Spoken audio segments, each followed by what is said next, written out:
delegate from Culpeper, Delegate Freitas. Thank you, Mr. Speaker. Rise for a point of personal privilege. The delegate has the floor. So actually, there's a lot of things that the delegate just mentioned that I certainly agree with. I think any sort of textbook that would sense to gloss over slavery, gloss over important parts of the Civil War is actually reprehensible and does a disservice to all of our students. Another thing that I think does a service to all of our students and to the debate that's been taking place over subjects like CRT is to have us constantly be told that CRT is nowhere within our schools. Well, that's fascinating because I've never seen so many people so upset about somebody removing something from public schools that everybody claims is not there.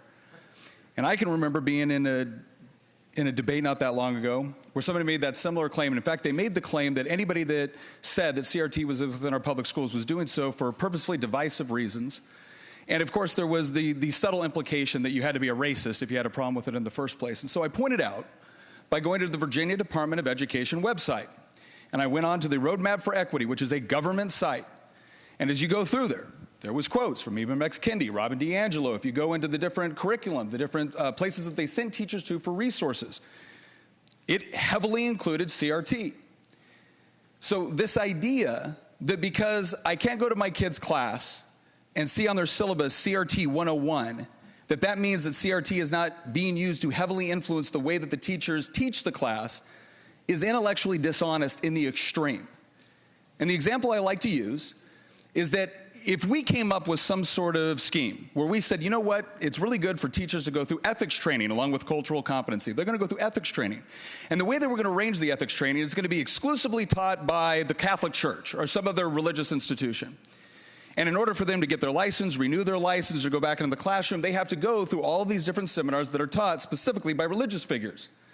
I'm willing to bet that we have colleagues in this room on the other side of the aisle that would get up and say, wait a second, you're allowing a particular religious sect to overly influence the conduct of ethics training, and this is going to affect the way that the teachers go into the classroom and teach their subject matter. And you know what? You'd be correct. But now all of a sudden when it comes to the issue of CRT, you can put all of these requirements, you can use it as the resources, you can tell teachers that they have to go through the training, and then you want me to believe that when they go into the classroom, that doesn't affect the way that they teach? See, it would be one thing. It would be one thing if it was, here's a particular theory that we're going to debate about in class, amidst other theories attempting to explain different phenomena. But when you say, teachers, you're going to go through this training, and we're going to teach it as the way to view reality, economics, history, and then go into your classrooms and use that worldview, use that lens in order to teach every subject, you don't get to come back here and tell me that it's not influencing things within our public school system. And quite frankly, we've had this argument before. We had it during the election cycle. And parents overwhelmingly saw the evidence and they were convinced that this was going on and they considered it to be a problem. So again, if the debate wants to be, let's take various issues and let's have a robust discussion from multiple points of view and perspective in order to come to a conclusion about what happened and properly educate our kids, I don't think you're going to find a lot of disagreement about that.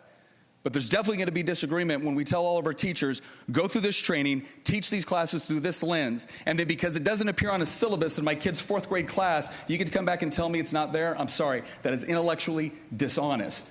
And that's the sort of thing that we need to remove from our schools because, quite frankly, I'm not in the business of trying to come into this body and say, I don't like what Democrats might have done with education, so instead, I don't like a particular ideology, so I'm going to replace that ideology with mine. That's not what I'm attempting to do at all. That's not what the governor's attempting to do. The big push that we've had during this session that you're going to see is about choice. It's about putting decisions back into the hands of the actual consumers of education. Because we can argue all day long about what quality looks like. We can argue all day long about what diversity looks like. We can argue all day long about what equity looks like. But if we really want to get to it in a way, in a substantive way that affects the very students that we're all trying to help, then we're going to have to put more power into the hands of the people that are actually getting the service, instead of reserving for us some sort of special privilege to dictate on high to parents, students, and teachers what it is that's going to be taught. Thank you, Mr. Speaker.